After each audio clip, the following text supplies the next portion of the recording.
हनुमान् श्रीपदो वायुपुत्रो रुद्रो नघोजरः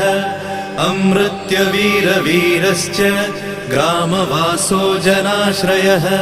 धनदो निर्गुणः शूरो वीरो निधिपतिर्मुनिः पिङ्गाक्षो वरदो वाग्मी सीताशोकविनाशकः शिवः शर्वत्परो व्यक्तो व्यक्ताव्यक्तो धराधरः पिङ्गकेशः पिङ्गरोमा श्रुतिगम्यः सनातनः